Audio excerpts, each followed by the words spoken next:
ہو گیا. بسم اللہ الرحمن الرحیم. قیامت کی تاریخ سے باخبر نہیں کیا گیا. قیامت کب آئے گی کسی کو نہیں پتا. اللہ تعالیٰ نے اس کو نہیں بتایا کہ کب قیامت آ گئی. ابھی ہم بیٹھے ابھی بھی آ سکتی ہے. اسرافیل علیہ السلام جو قیامت میں سور پھونکیں گے ان کی آنکھیں اور دھیان اللہ کی طرف لگا ہوا ہے. ایسے بالکل دھیان لگا رکھا کب اللہ کا حکم ہوئے اور میں سور پھونکوں. سور یعنی ایک سینگ کی طرح پھونکنے والی چیز ہے جو وہ منہ میں لیے کھڑے ہوئے انتظار میں کب اللہ کا حکم ہے کبھی اس میں پھونکے ترنت قیامت آ جائے گی. بس اتنا تو پتا ہے کہ محرم کی 10ویں تاریخ ہوگی اور جمعے کا دن ہوگا. ٹھیک ہے, بس اتنا پتا ہے. تو ہم بتائیں قیامت کے بارے میں. قیامت کی تاریخ سے باخبر نہیں کیا گیا یعنی ہمیں خبردار نہیں کیا گیا, بتایا ہی نہیں. اللہ رب العزت ہی جانتے ہیں کہ قیامت کب آئے گی. قرآن شریف میں بتایا گیا ہے کہ قیامت اچانک آ جائے گی. ٹھیک ہے, کوئی لقمہ اٹھا رہا ہوگا منہ میں بھی نہیں جائے گا, کوئی اپنے بچے کو دودھ پلانے والی ہوگی اس کے منہ میں بھی نہیں جائے گا, کوئی کپڑا ناپ رہا ہوگا گج ہاتھ میں ہوگا اور کوئی پرس کھول رہا ہوگا پیسے دینے کے لیے تیار ہوگا. کیا پریشانی ہے؟ لیکن نہ وہ پیسہ دے پائے گا نہ ناپ کے اس کو طے کر کے دے پائے گا, نہ لقمہ منہ میں جا پائے گا. اچانک قیامت آ جائے گی, اچانک پتہ بھی نہیں چلے گا. قیامت اچانک آ جائے گی. باقی اس کی مقررہ تاریخ سے باخبر نہیں کیا گیا. ایک مرتبہ حضرت جبرائیل علیہ السلام نے انسانی صورت میں آ کر حاضرین مجلس کی موجودگی میں حضرت صلی اللہ علیہ وسلم سے دریافت کیا کہ قیامت کب ہوگی. تو ان کے اس سوال کے جواب میں حضرت سید عالم صلی اللہ علیہ وسلم نے ارشاد فرمایا. ایک بار آئے انسان کی شکل میں جبرائیل علیہ السلام آپ نے صلی اللہ علیہ وسلم کے پاس, کہنے لگے قیامت کب آئے گی. جبرائیل علیہ السلام کہنے لگے آپ نبی صلی اللہ علیہ وسلم سے اس بارے میں سوال کرنے والے سے زیادہ ارشاد فرمایا کہ مل مسئول عنہا بعالم من السائل. اس بارے میں سوال کرنے والے سے زیادہ اس کو علم نہیں ہے جس سے سوال کیا گیا ہے. آپ نے صلی اللہ علیہ وسلم نے فرمایا جس نے سوال کرا, جس سے سوال کیا گیا یعنی مجھ سے سوال کرا, اس سے زیادہ مجھے نہیں پتا. جتنا سوال کرنے والوں کو پتا اتنا ہی مجھے بھی پتا ہے. بخاری شریف کی حدیث ہے. اس کو علم نہیں جس سے سوال کیا گیا یعنی اس بارے میں ہم اور تم دونوں برابر ہیں. نہ مجھے اس کے قائم ہونے کے وقت کا علم ہے اور نہ تم کو. ایک مرتبہ جب لوگوں نے آن حضرت سرور عالم صلی اللہ علیہ وسلم سے پوچھا کہ قیامت کب آئے گی تو اللہ جل شانہ کی طرف سے حکم ہوا. کسی نے پوچھا آپ نے صلی اللہ علیہ وسلم سے قیامت کب آئے گی تو اللہ کا حکم ہوا قرآن شریف میں. ہم آیت چھوڑ کے صرف اس کا ترجمہ پڑھیں گے. آپ فرما دیجئے کہ اس کا علم صرف میرے رب ہی کے پاس ہے. کس نے بولا؟ اللہ نے بولا. اس کے وقت پر اس کو سوائے اللہ تعالیٰ کے کوئی ظاہر نہیں کرے گا. اور آسمان زمین میں بڑا بھاری حادثہ ہوگا, وہ تم پر محض اچانک آ پڑے گی. بہت بھاری ایک حادثہ ہوگا تو ایک دم قیامت آ جائے گی. وہ آپ سے اس طرح پوچھتے ہیں جیسے کہ آپ اس کی تحقیق کر چکے ہیں. اللہ تعالیٰ نے کہا آپ سے ایسا پوچھتے ہیں جیسے آپ کو پتہ چل گیا ہے. آپ فرما دیجئے کہ اس کا علم صرف اللہ کے پاس ہے لیکن اکثر لوگ نہیں جانتے.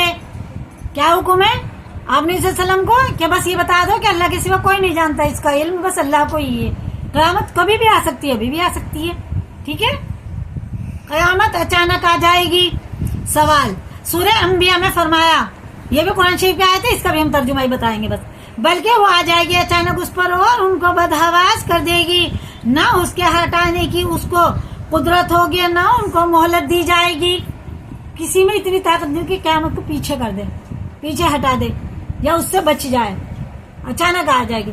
اس آیت مبارکہ سے اور اس سے پہلے آیت سے معلوم ہو کہ قیامت اچانک آ جائے گی. حضرت رسول کریم صلی اللہ علیہ وسلم نے ارشاد فرمایا کہ البتہ قیامت ضرور اس حالت میں قائم ہوگی کہ دو شخصوں نے اپنے درمیان خرید و فروخت کے لیے کپڑا کھول رکھا ہوگا. ایک خریدنے والا ہوگا, ایک بیچنے والا ہوگا, اور کپڑا کھول رکھا ہوگا. وہ پسند کر کے بولے گا یہ والا دے دو, وہ نہ اپنا شروع کر دے گا. ابھی بتایا نا میں نے, کھول رکھا ہوگا اور ابھی معاملہ طے کرنے اور کپڑا لپیٹنے بھی نہ پائیں گے کہ قیامت قائم ہو جائے گی. نہ معاملہ طے ہوگا نہ کپڑا لپٹ پائے گا, طے بھی نہیں کر کے دے پائے گا, قیامت آ جائے گی اتنی جلدی. سب بے خبر ہوں گے. پھر فرمایا کہ البتہ قیامت ضرور اس حال میں قائم ہوگی کہ ایک انسان اپنی اونٹنی کا دودھ نکال کر جا رہا ہوگا. اونٹنی کا دودھ تو نکال لیا ہوگا, لے کے جا رہا ہوگا اور پی بھی نہ سکے گا. اور قیامت یقیناً اس حال میں قائم ہوگی کہ انسان اپنا حوض لیپ رہا ہوگا. وہ جو اونٹوں کو پانی پلاتے ہیں نا, یا گائے بھینس کو پانی پلانے والا حوض لیپ رہا ہوگا, اس میں انسان اپنا حوض لیپ رہا ہوگا اور ابھی اس میں مویشیوں کو یعنی اپنے جانوروں کو پانی بھی نہ پلانے پائے گا. اور اسی وقت قیامت اس حال میں قائم ہوگی کہ انسان اپنے منہ کی طرف لقمہ اٹھائے گا اور اسے کھا بھی نہ سکے گا. اتنی جلدی قیامت آ جائے گی. یعنی جیسے آج کل لوگ کاروبار میں لگے ہوئے ہیں, اسی طرح قیامت آنے والے دن بھی مشغول ہوں گے کہ اچانک قیامت آ پہنچے گی. جس روز قیامت قائم ہوگی وہ جمعے کا روز ہوگا.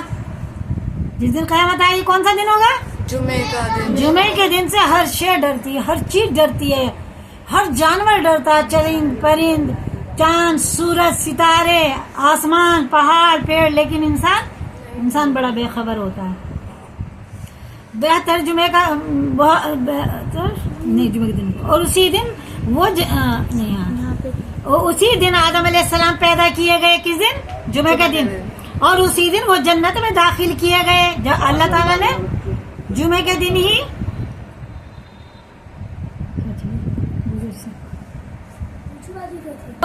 جنت میں داخل کیے گئے. اسی دن اللہ تعالیٰ نے آدم علیہ السلام کو بنایا. اسی دن نہیں بنایا, پیدا جمعے کا دن تھا جب اللہ تعالیٰ نے آدم علیہ السلام کی سواری دھوم دھام سے جنت میں لے گئے فرشتے کے ساتھ. اور اسی دن وہ جنت سے نکالے گئے. وہ جمعے کا ہی دن تھا. ٹھیک ہے, پتہ چلا جمعے کی فضیلت. انسان کی تخلیق بھی اللہ نے جمعے دن کی, جنت میں بھیجا آدم علیہ السلام کو, اور جنت سے بھی نکالے گئے. جمعے کے دن تھا. اور قیامت جمعے ہی کے روز قائم ہوگی. دوسری حدیث میں کہ حضرت سید عالم صلی اللہ علیہ وسلم نے فرمایا کہ جمعے روز کی قیامت قائم ہوگی. جمعہ روز قیامت قائم ہوگی. جمعے کے دن ہی قیامت آ جائے گی. سب اللہ تعالیٰ فنا کر دیں گے. ہر مقرر فرشتہ اور آسمان اور زمین اور پہاڑ اور سمندر یہ سب جمعے کے دن سے ڈرتے ہیں کہ کہیں آج قیامت نہ ہو جائے.